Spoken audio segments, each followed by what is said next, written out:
What's up, everyone? John Rettinger from Techno Buffalo here. A few days ago, our own mobile head, Todd Hazelton, reviewed this guy, the HTC 8X. He had it all clad up in black. We've got the blue version right here. He did an awesome job reviewing it. I've had the chance to use it myself for about a day and a half, 2 days, and I want to share my first impressions. So we can combine my first impressions with Todd's review to get a good sense of whether or not the HTC 8X is going to be right for you. Let's go ahead and get started.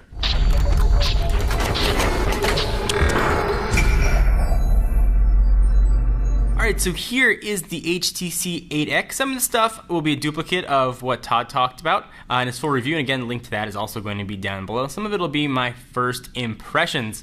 For those of you guys that know my history or don't know my history, you will know that before I started doing the tech reviewing thing, I was in marketing. And one of the toughest things that I ever found in marketing was a way to analyze all the marketing data that came across. Well, the folks at Adobe and Adobe's Marketing Cloud have found a way to sort through all that business. They put together a video called Robot with a robot getting canned. Check out a clip from it right here.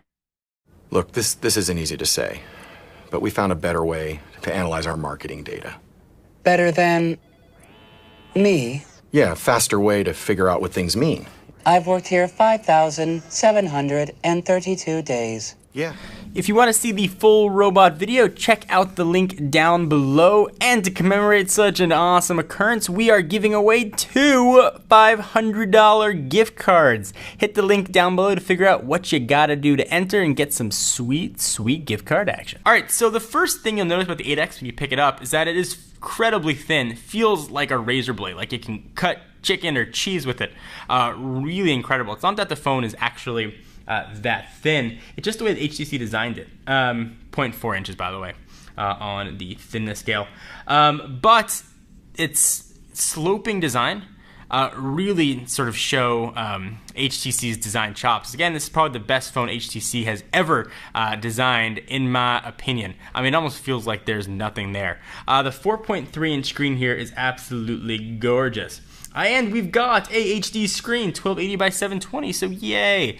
And look at all that stuff you can show. I've got, I think, like 15 icons showing up here. And you could have much more. I could shrink this into 4 and shrink that into 4, and you could really just have a ton showing up. I love that you can do that. And it really has been a nice addition to the HTC 8X. So some cool stuff in Windows Phone 8 and some cool stuff with HTC. Let's go ahead and start with the HTC business. If you ever use a Windows Phone, you know that each manufacturer has its own sort of apps and hub that they've got. HTC ain't no different. Let's go ahead and check out what those suckers got. So we've got connection setup flashlight, which is super handy when I take Lucy out at night to poop. And I wait for her to poop.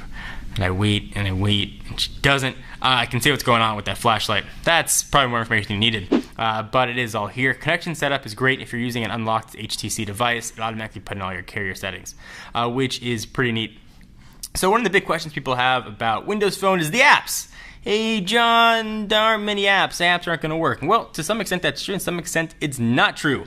The apps that I use the most, pretty much got right here on the home screen. Facebook, Twitter, LinkedIn, and Foursquare all have native apps. Some of the stuff that's not here that I wish there was, stuff like native Dropbox support, Google Drive support, and I use a program called SugarSync to keep my desktop folders synced between different computers. So no support for those. Hopefully that will come soon. There are a lot of apps though in the marketplace and a lot of great options. Other than sort of those two, I've really been able to find an equivalent for just about everything that I do, including my favorite WhatsApp. So there's really cross messaging.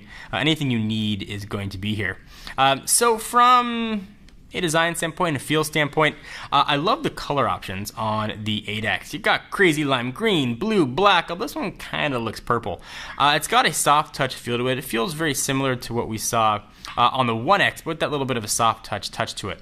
I absolutely love it. I would have liked to have had some sort of expandable storage on this guy since, hey, Windows Phone 8 now supports it. But that was not to be the case. Also not here, removable battery, but you do get this really cool thin design.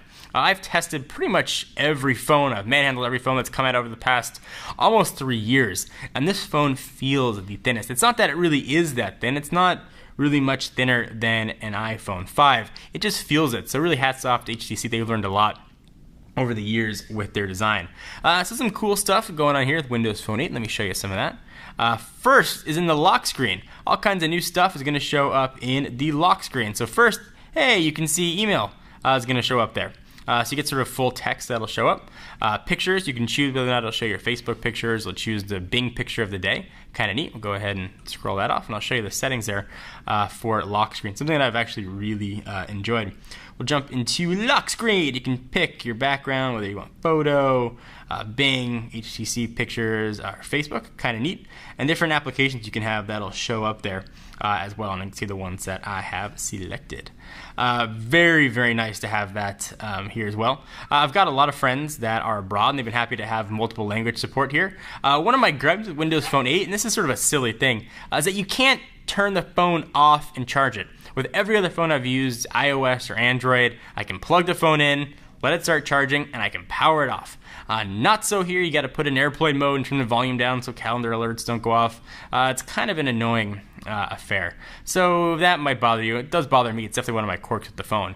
But the biggest gripe I have with the phone is right on top. That power and lock button is almost totally flush with the phone. It makes it almost impossible to find and to hit. The phone is 4.3 inches, so it's kind of tall. And I've got relatively large hands, but to get up to the top to do it, you got to sort of shimmy your finger on up or move your finger up there, and it's hard to find and feel where it is. More of a gripe with the 8X. Of course, and not Windows Phone 8, but it is something to consider.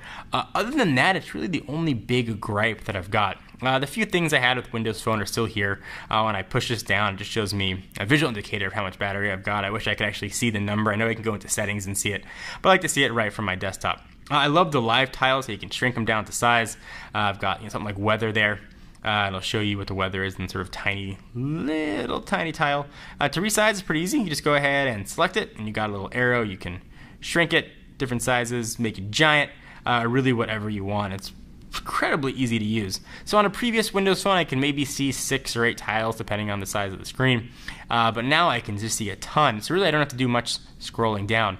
Also with Windows Phone 8, you don't have any more sort of black bar on the side. A big chunk of the screen on previous Windows Phone was taken up by really just black to let you know that there were apps there. Now you can just swipe over to the side and you can access all of your apps that way and go ahead and hit home.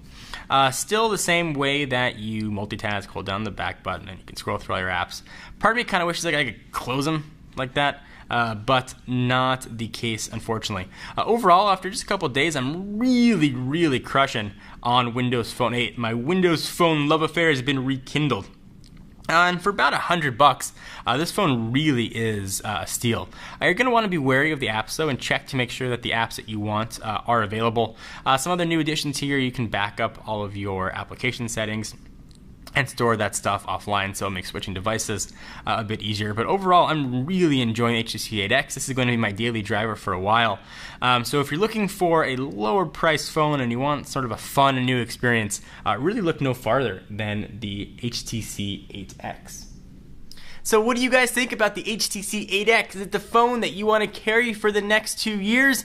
A Windows Phone 8 looks to be pretty promising. Thanks to our friends at Adobe, check out the Adobe Marketing Cloud. If you want to see the full robot video, I'll have an annotation, just boom, right here. Just click it, click my chest, and just get going. And if you want to enter the giveaway to get those 2 $500 gift cards, link's also going to be down below, and the full link to the robot video is also going to be down there. Be sure to check us out at technobuffalo.com for latest and greatest tech news. I am John Rettinger, and I'll see you in the next video. Bye-bye.